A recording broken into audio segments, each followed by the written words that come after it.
Okay, everyone. So right now we're going to talk about what is balance for the man that is in the king energy. Beautiful stage in a man's life, just like and that is the counterpart to the goddess energy. And for men it's a little different because of their in that stage their accomplishment.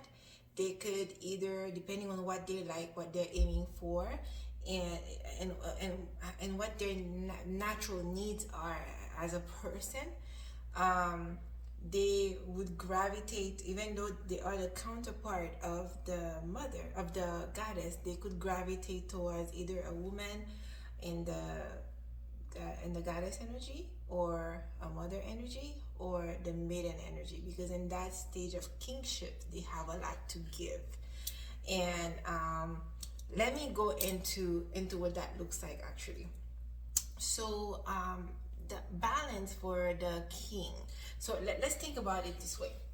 The man king. Okay, so if you think about in concept of kings and kingdoms or whatever,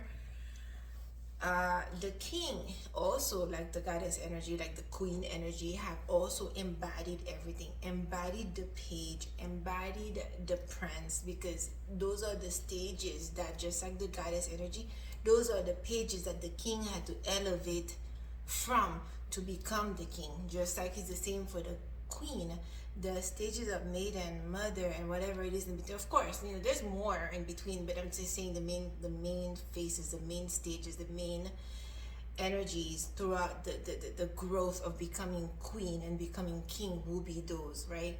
So the page knows what it is, the king knows what it is to be the page, because then he had to grow and elevate to prince, and knows what it is to be a prince, and fight those wars and conquer and lose battles and lose soldiers along the way. He probably got stabbed by a sword or two, on the field, So the king now is embodied wisdom.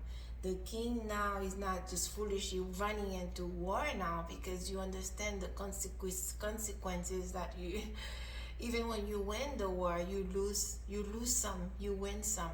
The king now has the wisdom to understand, before I jump into war, is it worth it? Is it a battle worth fighting? Is there room now to negotiate what needs to be done? Should I make this person an ally rather than an enemy?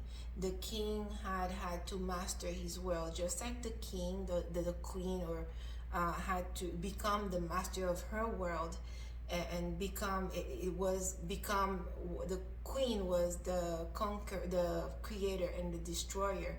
The king also had to be the protector, by who protects his borders, who protects his kingdom. The king had to be the predator, which was, I'm pretty sure he had to be when he was in the prince energy, because the predator had to be able to I had to be able to go to war and see what I need those resources, and become the predator that would go and take that from you, that would strategize on how to outdo you, outmaneuver you, outsmart you, so that I could have your resources, your food, your women, your gold, your goods, right? So the king, just like the queen, have actually had to do that. The queen knew what it felt like to be imbalanced, to have given too much, to become the queen knows that what it feels like to become the doormat, know what it feels like to have loss, know what it is to have heartbreak, know what it is to have whatever. So they are each other's counterpart in those realms. And what is balance for the king, and those levels, would be to, just like for the prince, it is to be a builder, to go for the thing. And the page was for him to have courage to brave those dangers. The king, just like the queen, has to embody the heart and also wisdom, right? It's the same for both of them, because a wise king could govern his people better. A wise queen, you know, it knows how to use the dimmer switch process. You know, you're never too hard because you are providing for a nation. You know when to create safety. You know when to allow room for expansion. You know when to listen to wise counsel of your court. You would have good friends around you. In relationship, that also looks different, because for the king, now you have a man who's maybe along the way he probably had gone to a divorce, because I don't know, the wife that he built with, maybe he's no longer with that person, or maybe he had never had a wife and never had children. Now you have all these things that you accumulate, and you're like, okay, who the heck I'm leaving all this for? What was all this for?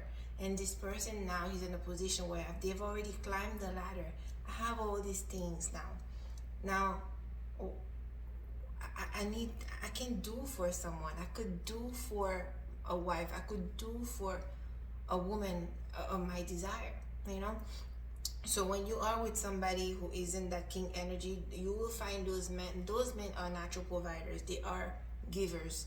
But at the same time, they don't always gravitate to the maiden, at least not the early stage, because I have a kingdom to run. I have businesses. I would need somebody that is flighty, that is feminine, that is secure within himself, that knows how to help me mother a nation. Because remember, you are the king is embodiment of all that.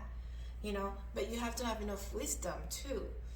So even though the king could actually gravitate towards the maiden, but when you have so much, you would want somebody who would help you keep it, right? Because the king had to build, right? Had to build what he has. And then if you're gonna be the maiden, if he dies, and all the stuff, the legacy that he's created is going to be doubled down, because you have this woman who's just going to waste it away, because you do not have what it takes to govern.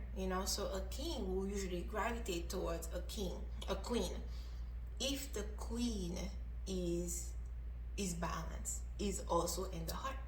Because then you would still need to know how to have the dimishment, because a balanced queen embodies all of it. You know how to be playful. You know how to be a giver. You know how to put structure. You know how to maintain some boundaries.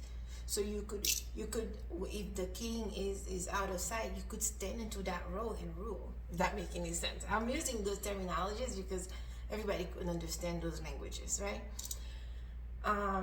But at the same time, the king could gravitate towards the mother, because I don't care if you have 3 kids. I have plenty. I could take care of you. I could alleviate your I was about to say your charge, but that's not the right word here.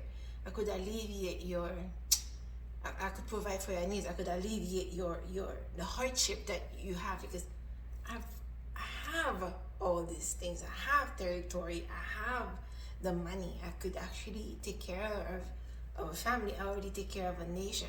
I could take care of you. That sort of thing. So the king, it has in relationship, they have so much room to get whoever they want. They could go for, what I'm saying is, because they have resources. It's not like, I'm worried now, I cannot have this person because you have a kid, because I can't really take, that sort of thing. I feel like I'm I don't know if I said everything I needed to say, but it's a beautiful stage, and there's one in between that too. If you read the book, if you're a guy, you really need to read that book. I have to tell you, it's pretty good. But anyway, women too, if you can get your hands of it, I would understand the men in your life, what stages they are, what they can provide. Because if you actually know that you need this, that, and other, the type of relationship, and for me personally, after having been married to a prince, and that this information I didn't have them until I was already divorced. I would have navigated my world differently if I knew those things before I got divorced. But after reading that book, after divorce, I'm like, oh no, I kind of want somebody who is in that king energy now, because I want somebody who has time for me now, because the king right now, he's already done his conquering. He has time. This man needs you to have time for him. Anyway, that is all for this series. That was fun. That just came out of nowhere. It just was a brief little download. And I just felt like that needed to come out of me. I hope you guys enjoy it. Like and subscribe and enjoy it. All right, until the next one comes. See you next time. Bye.